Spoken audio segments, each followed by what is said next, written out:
and so that she became a spokesperson in 2007. And also this gained her the nomination as a distinguished professor at Stony Brook University. In 2015, she moved to the West Coast again, and this gave her the opportunity to become director of nuclear science division at Lawrence Berkeley Laboratory, becoming also professor at UC Berkeley, and jumping up in energy from RIC to LHC, joining the ALICE experiment at CERN. Barbara, today she will talk about another kind of plasma, not least interesting, those that are created in the early life of our universe. The title of her talk, Heavy Ion Physics, Interaction Inside the Quark-gluon Plasma.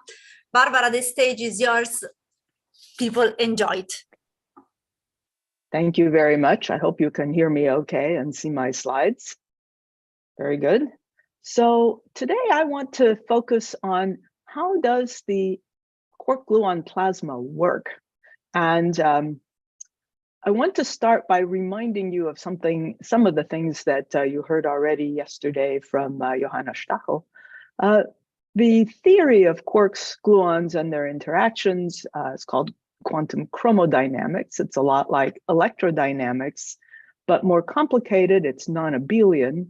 And the reason for that is because the gluons interact with one another, unlike the photons. So that means you have to play some tricks to do calculations. One of them is perturbation theory. If you can find a kinematic region where the interactions among the plasma constituents are pretty weak. Another one where that's applicable where the interactions are very strong is to solve QCD on a lattice, and you already heard something about that from Johanna yesterday. Now, as you also heard, what we want to do experimentally is heat up and or squeeze nuclei to make a plasma. Two talks ago, we heard a lot about neutron stars, and there have been discussions of whether there is a cold quark-gluon plasma at the heart of neutron stars, possibly. Today, I want to start with some first questions about the quark-gluon plasma. First of all, I want to tell you about the plasma's properties and what we've learned. And of course, another question that you have to ask is, how do the interactions work when the interparticle distance is smaller than the range of the force? You've seen these nice pictures of the thousands of particles that are made in the final state. The quark and gluon densities are very high, and so that's an important question. And then I will end with some next questions that the answers to the first questions, of course, bring up. So what are the interactions inside QCD matter? Well, we know that the strong interaction is carried by the exchange of gluons between quarks. And we know, as Johanna told us yesterday, that the gluons themselves carry color. So unlike the uncharged photons, that means the gluons, through their color charge, interact among themselves. I often say the theory is non-abelian, which means that it's hard. And what makes it hard, and I hope you can see my cursor here, is you think of the exchange of a single gluon between two quarks, but because the gluons interact, you also have the exchange of two gluons, three gluons, and so on, a ladder that is in principle infinite. And that causes a very curious property at large distance, and that's the confinement of quarks inside hadrons. That's why you don't measure a single quark in any detector. And you heard quite a lot about that confinement phase transition as the quark-gluon plasma cools. The exchange of gluons gives rise to a potential between a pair of quarks that has this interesting shape at low distance. Let's see, can this work? No. Uh-oh.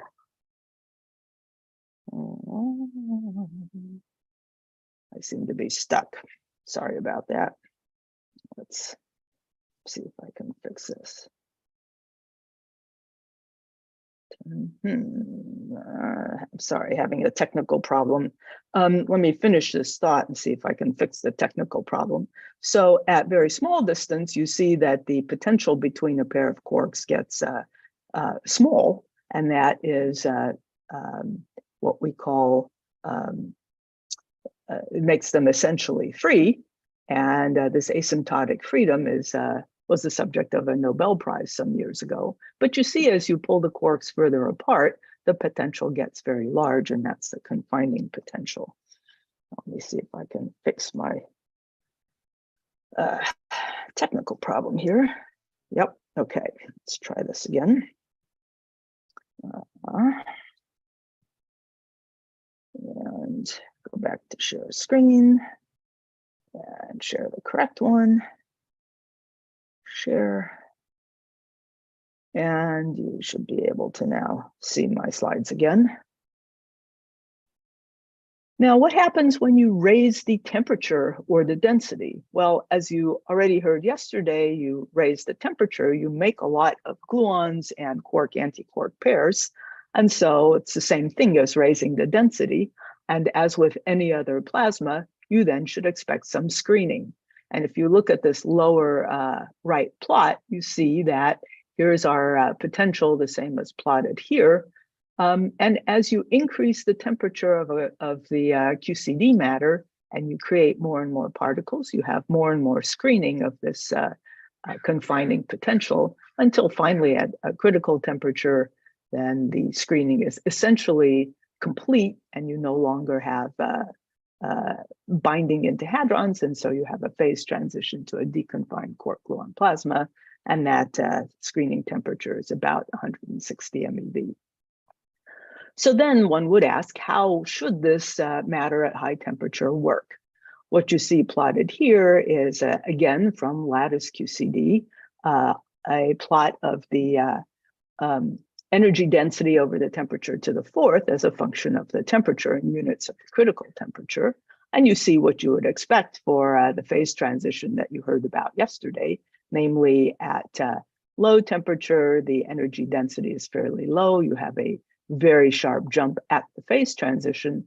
And then you have an energy density over temperature to the fourth that is roughly a plateau. Here, these little arrows on the right are the limit for an ideal gas. And you can see that we're about 15% or so below the ideal gas limit. So initially, we expected that the quark-gluon plasma should be pretty close to an ideal gas. However, the range of the strong interaction is about 1 Fermi, and the number of gluons inside a 1 Fermi radius sphere is a lot. So if you think about the Debye radius that we heard about from Lauren, you would expect that there is a lot of screening and a lot of multi-particle interactions, and therefore it shouldn't behave as an ideal gas. So how do we probe this experimentally? So this is my version of a picture of the, well, I didn't make it, I stole it. It's a picture of the interaction between two heavy ions. You see them flattened as pancakes because of the Lorentz contraction. Their beams are moving at nearly the speed of light. Initially, when the nuclei interpenetrate, you make some particles. Then you have a lot of interactions among those particles, and you get secondary and tertiary particle production. Eventually, you have a quark-gluon plasma. Of course, this expands and cools, and so you eventually, or rather quickly, cool off enough that the quarks and gluons find one another and form the hadrons. This plasma is about 10 to the minus 12 centimeters across, and it lives for, maybe 10 to the minus 23 seconds. So how can we actually study its properties in a collision?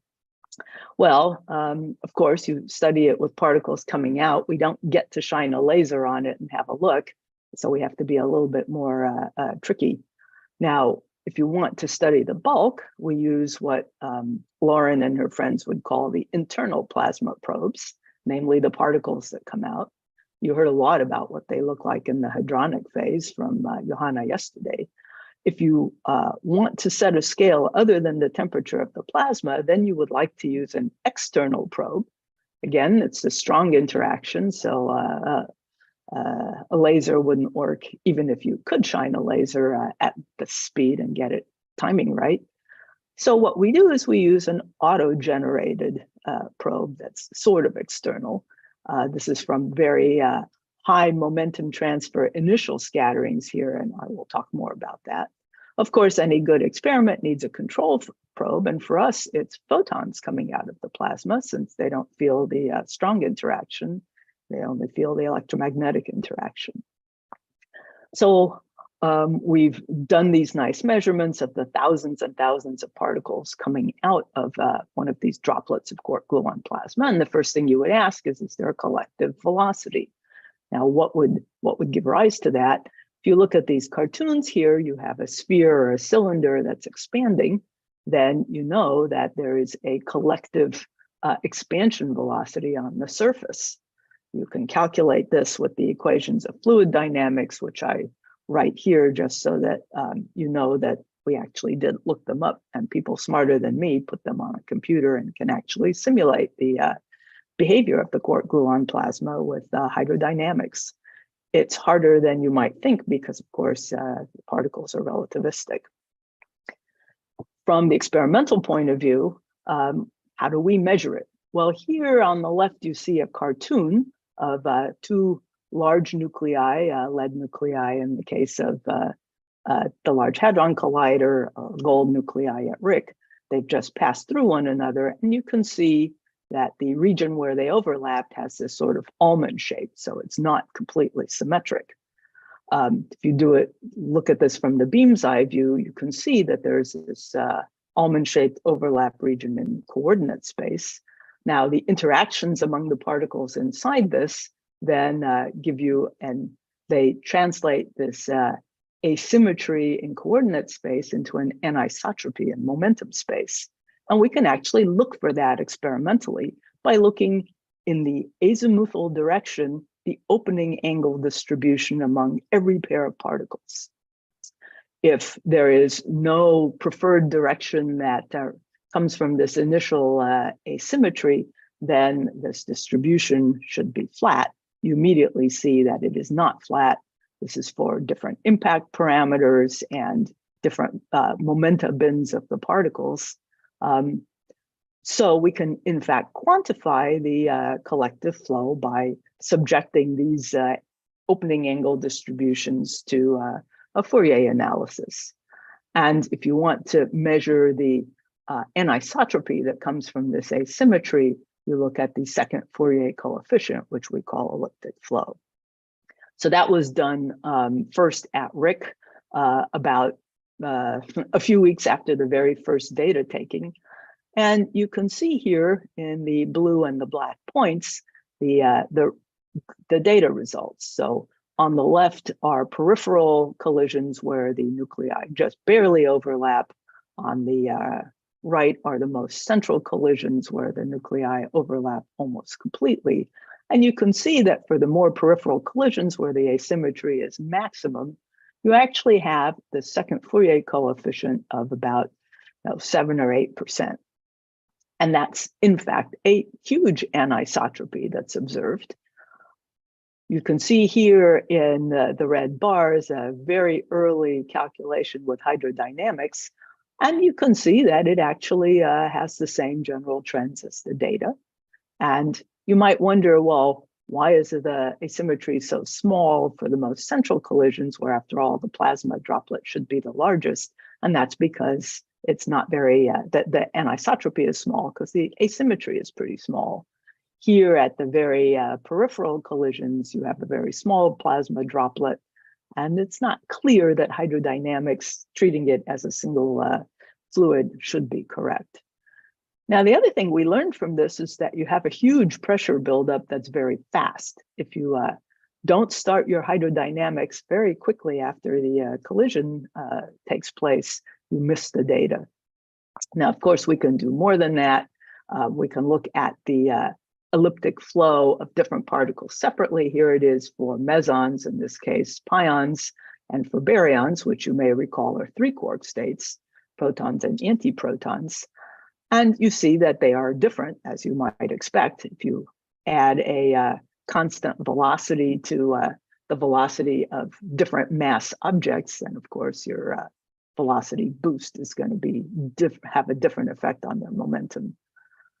The blue are what we would have expected from hydrodynamics, assuming no quark-gluon plasma, and the red is what you expect from hydrodynamics if there is a quark-gluon plasma. And this was one of our very first indications that we really do make a quark-gluon plasma in these collisions.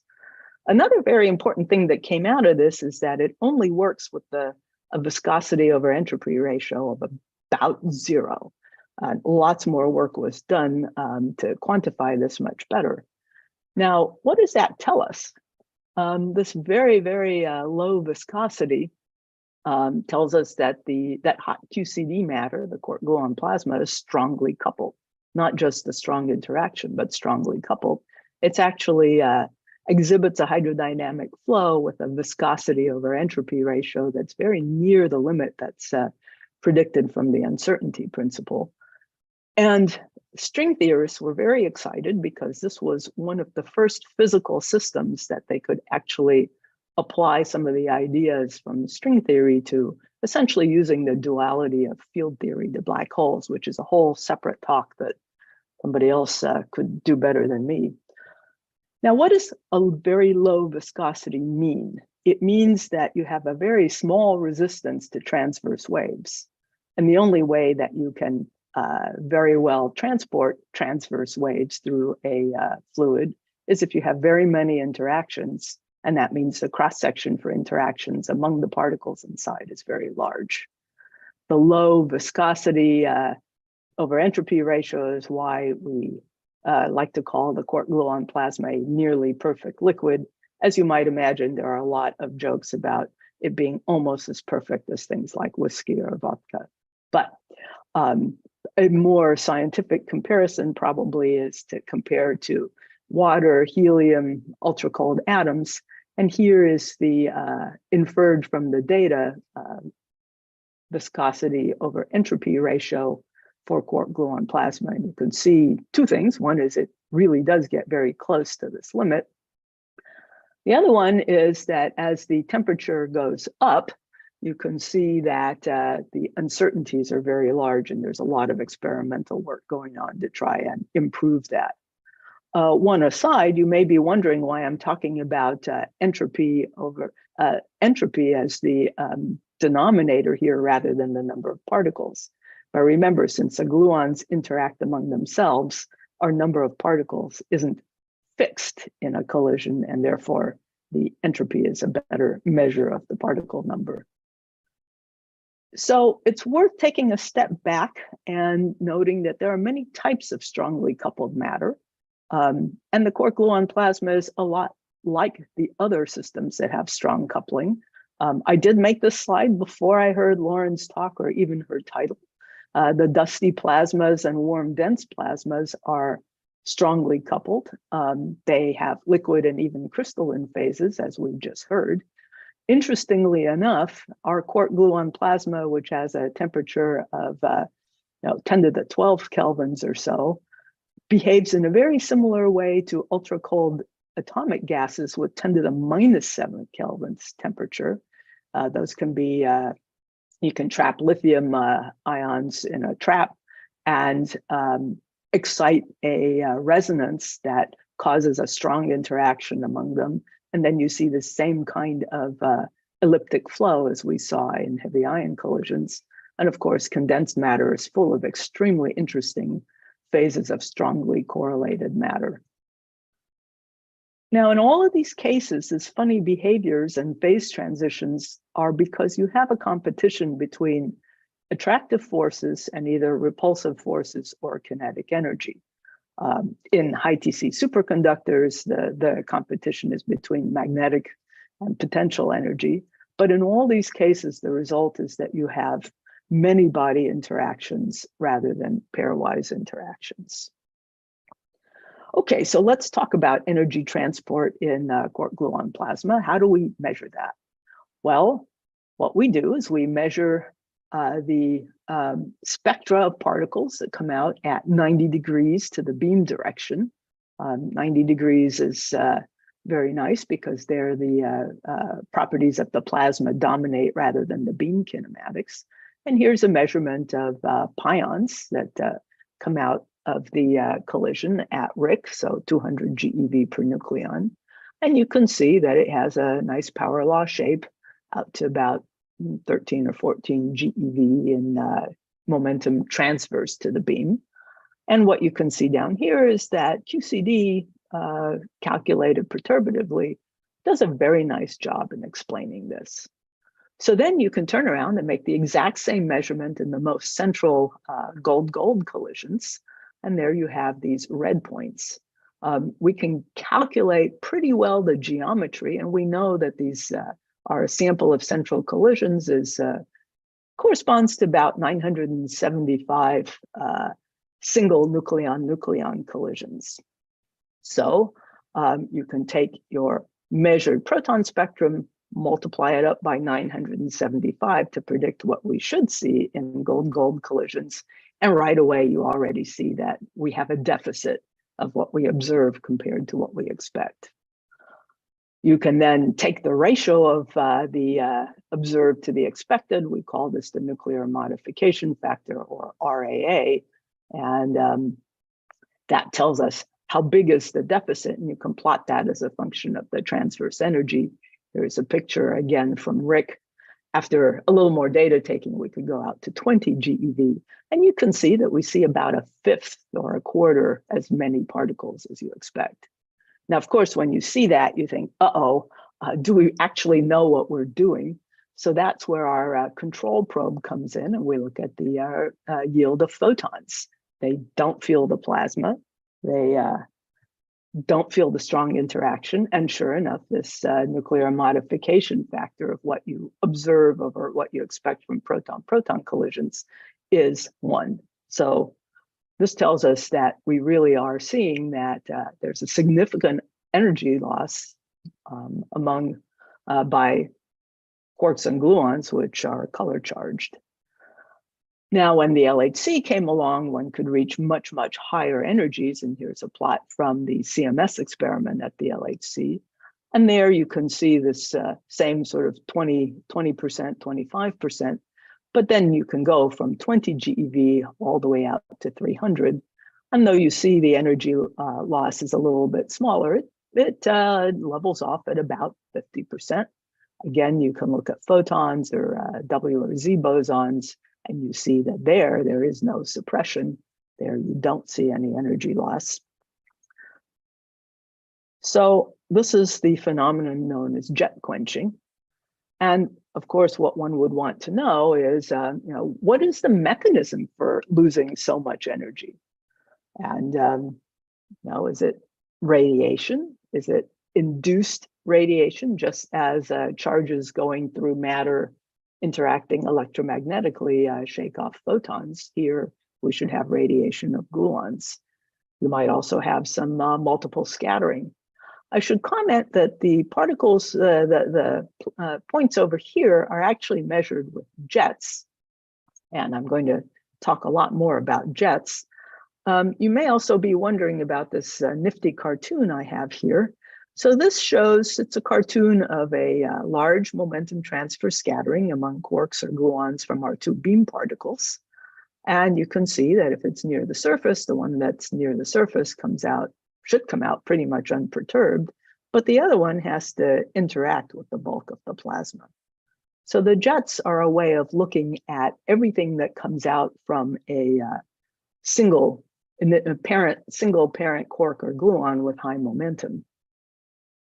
Now, why are jets a good probe? Well, as we know, you can't see a single quark or gluon in your detector because they ultimately are confined into hadrons. Before the confinement happens, they undergo a probabilistic cascade of either gluon emissions or multiple scatterings, although mostly gluon emissions. During this cascade, the total color charge and the flavor of your incoming quark is conserved.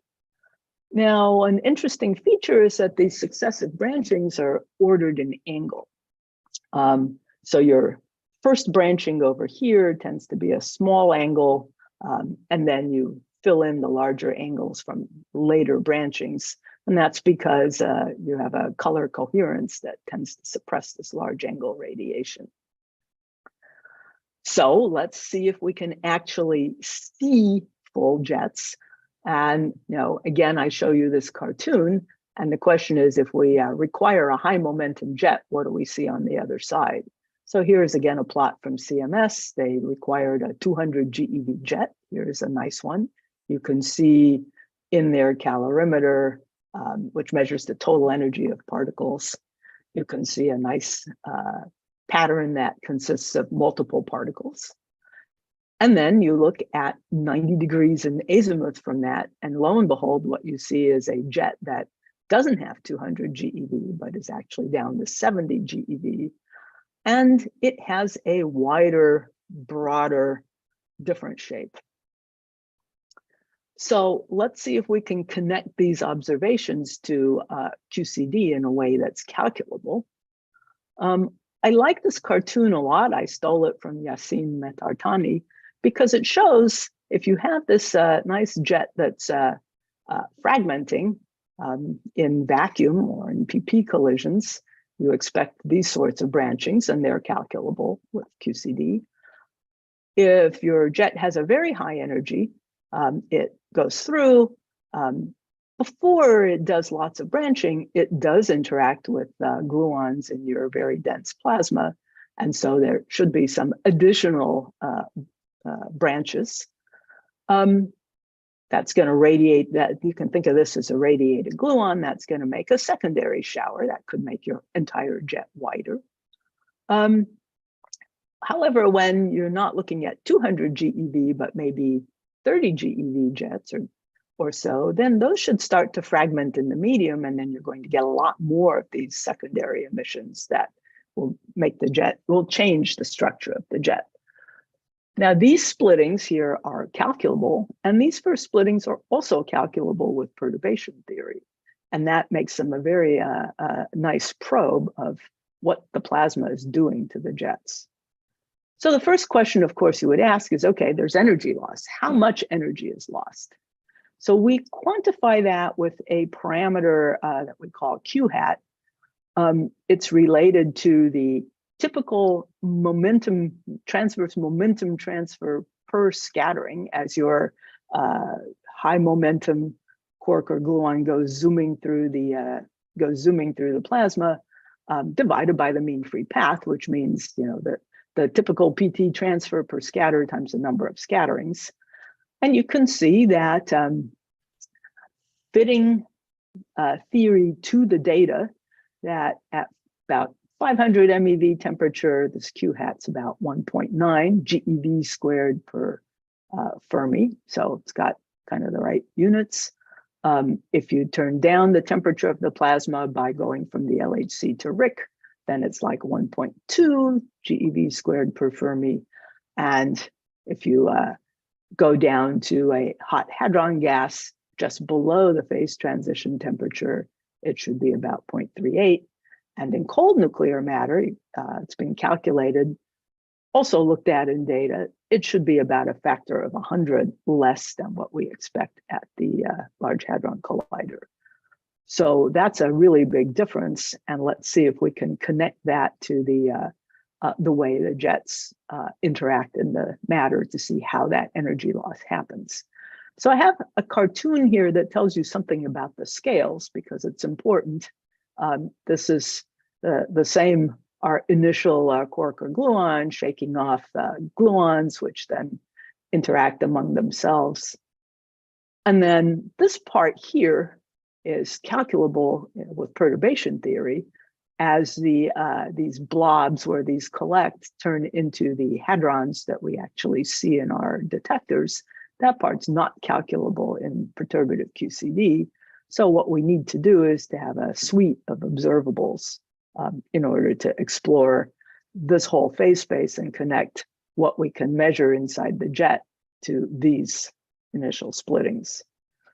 So let's start by looking inside the jet. First thing you can do is you can look in your jets here and ask, oh, how many particles do we see as a function of their transverse momentum and how far they are from the middle of the jet.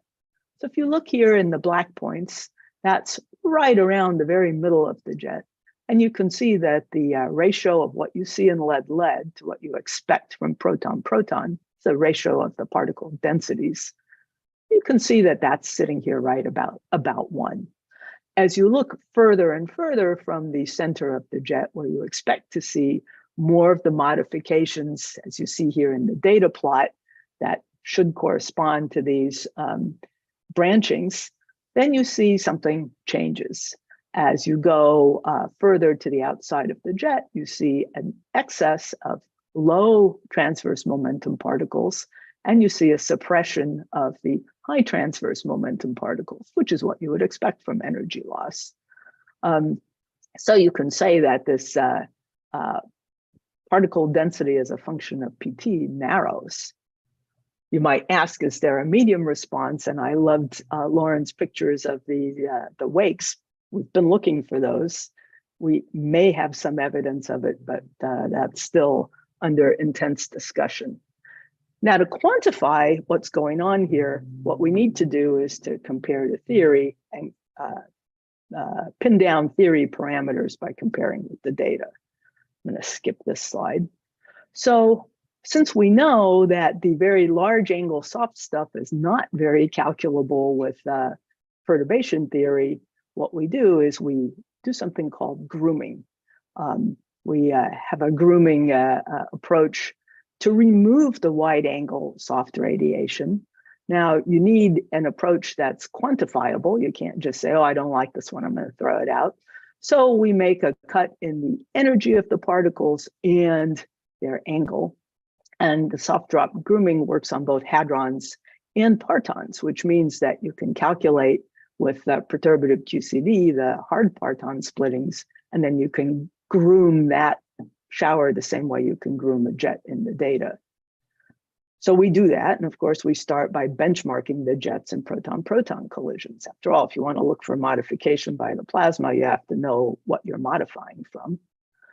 So first thing we do, we groom away most of these large angle red guys, and then we ask, can we see any medium-induced change in this first gluon splitting? So this is the way you would do that is you look at a pretty high momentum jet, and then you would ask, you know, is this splitting here, are these clumps any different in lead-lead than they are in PP collisions? So we use a variable that we call ZG. It's just the ratio of the softer of these two over the sum. You can see here a plot of the measurements in PP in black, in lead-lead collisions in red. These are for relatively peripheral lead-lead collisions going all the way to the most central. You don't see too much here, but if you take the ratio, then you actually see that indeed, we do see a change when you go through a large amount of quark gluon plasma. And this change in ZG means that you tend to want to make the splittings softer. So, or more equal if you, less equal if you will. The PT of your softer one is a lot less likely to be the same as the PT of the harder one. The splittings are not so democratic. So we did that also with lower energy jets here by Alice, and same exact ratio of the lead-lead over PP as a function of the ZG observable. And for the lower momentum jets, you find that you don't actually see a change in the splitting. But if you look at the angular difference, namely where do the particles live compared to the center of the jet, then you do see a change. You do see a narrowing of the jets. I speculate that maybe we don't see this for a 60 GeV jet, whereas we do see it for a 160 GeV jet, is that the medium-induced extra splittings, those things in red, may cause our softer jets to fall out of our momentum bin once they're actually out of the plasma. That remains to be answered. But I do want you to please remember that we do see evidence that the core of the jet narrows. So we learn the most when we combine two things which your intuition tells you maybe you don't like to combine. One is the transverse momentum of the particles inside the jet, and the other is the angle at which they are. So there is an observable called the jet angularity that combines the transverse momentum and the angular information for each particle inside a jet.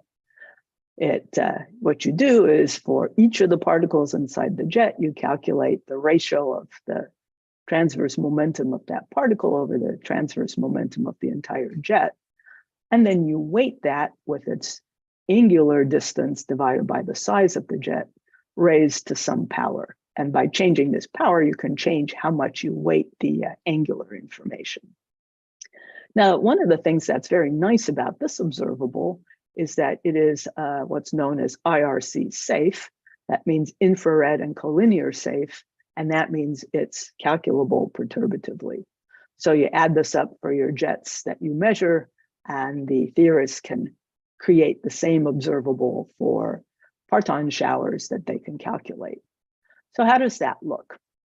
If you look here in the upper plot, you see the distribution of angularities here in proton-proton collisions. Again, we start with our benchmark. And the three different panels correspond to three different angular weights. And basically what you can see is that, you know, they have a peak, they have a lot of the angularity is at pretty small values.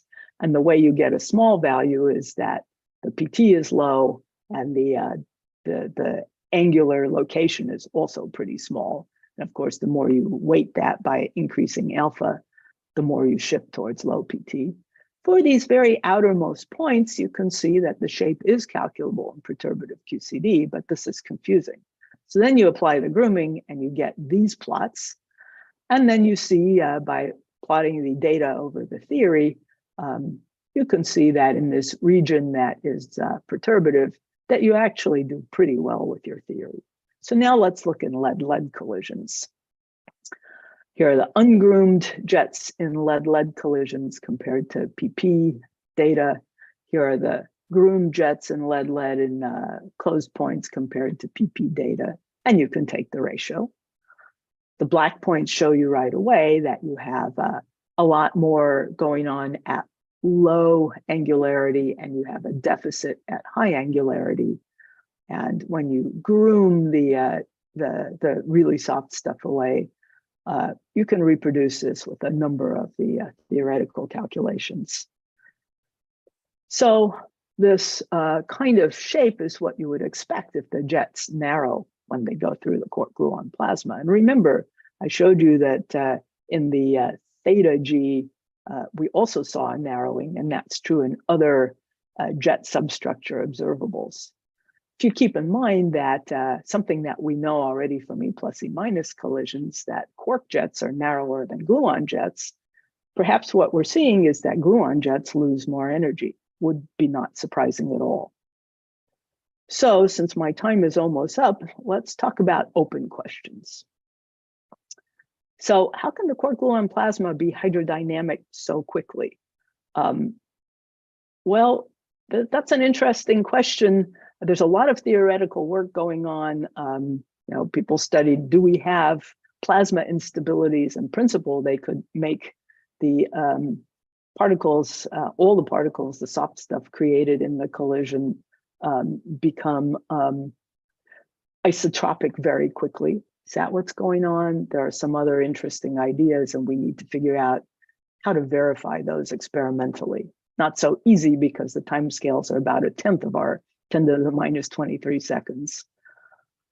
Next question, are there quasi-particles in quark gluon plasma? Since you have a lot of many-body interactions, you could expect some composite quasi-particles. And so there's experiments going on to check, do we have any evidence that sometimes our quarks or gluons bounce off of them? What size of quark gluon plasma droplet do you need to affect jets? We know in proton-proton collisions, we see some evidence of hydrodynamic flow, but no energy loss, and maybe our droplet's too small. So we need to do some systematic measurements.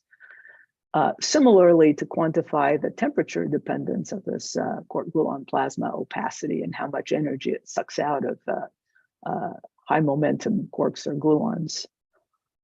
Having seen that we can go back and measure things that are sensitive to early splittings, a natural question is there a coherence length in the quark gluon plasma below which the splittings are not resolved?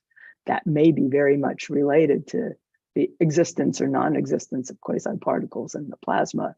And so we really need to study the scale dependence of the jet substructure in both data and theory. There's a lot of work to be done to do that. So you may be wondering, okay, given all these questions, what is it that we do know? Well, we do know that the viscosity of the quark gluon plasma near 1/2 pi implies very good momentum transport. We know that the Q hat in quark gluon plasma is somewhere between 1.2 to 2 GeV squared per Fermi, and that's 100 times what it is in a cold nucleus. There, we know that the quark gluon plasma induces radiation from light quarks and gluons. That's what the Q hat tells us. I didn't really talk about heavy quarks due to lack of time, but I'm happy to talk about it if people ask. We know that the cascade of gluon splittings is pretty well modeled by perturbative QCD, and we can use jet grooming in order to pull some quantitative conclusions out. We also know that these splittings are modified by quark gluon plasma. They make softer and a larger number of soft particles inside the jets.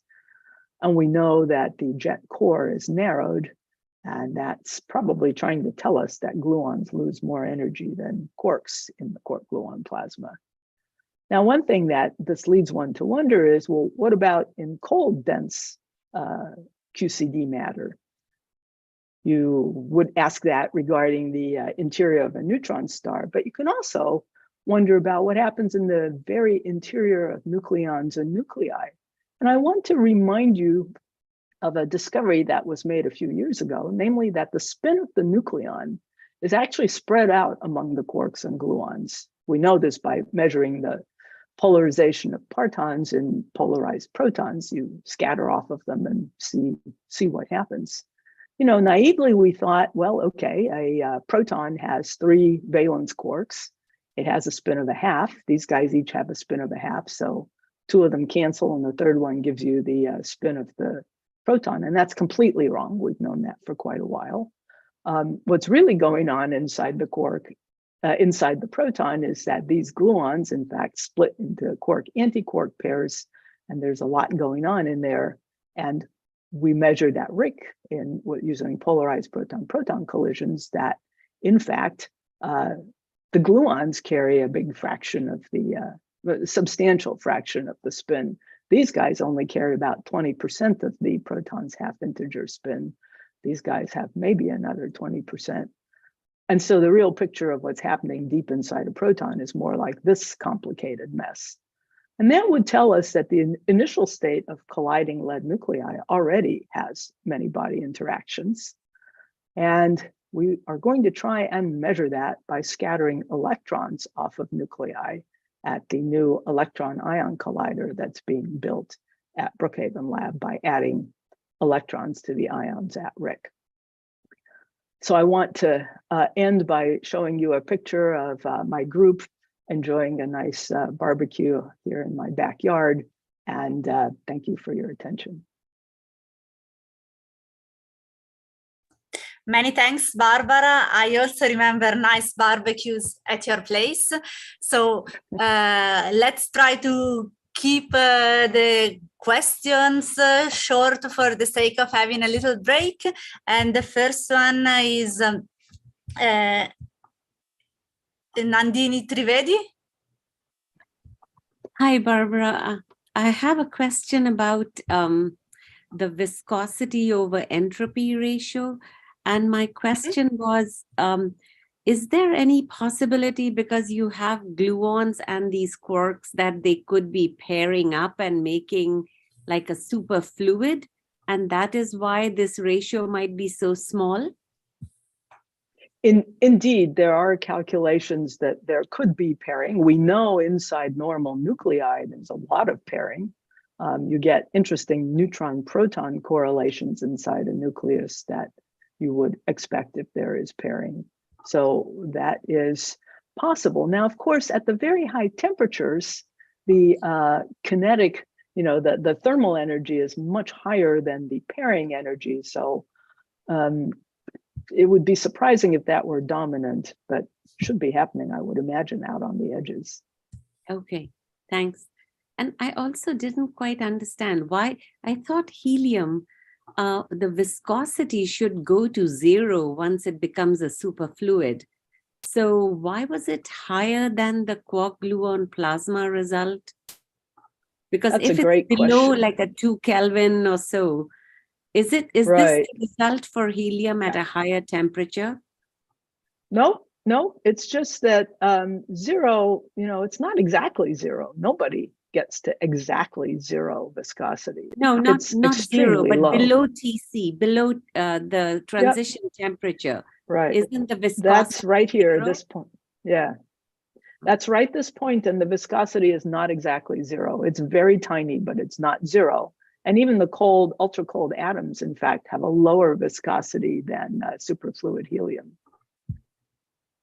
Somewhat surprisingly, but yeah. Okay, thank you. Thanks, Barbara. While waiting to see if there are other questions popping up, let me ask you, now another future facility may be the future circular collider. Do we still have something more to look for going to even higher energies? Will we find an even more perfect liquid? Well, one of the things that is really an open question is what happens when the temperature is higher? What you would expect is that the liquid will be less perfect. The lowest point is very near the phase transition point. But I think this is, that expectation is more theoretical than data because the uncertainties are quite large. So I think measuring in several energies with high precision at the Large Hadron Collider and getting the higher temperature if we can will show, does this go back up? And to do that, you have to make this error bar look a lot like what we have down here where we have lots of data. So I would guess it's going to be less perfect, but let's see what nature tells us. Okay, thank you very much. Thanks a lot again for the very exciting talk. We have no more questions, so let's have a break. We reconvene at 18:20.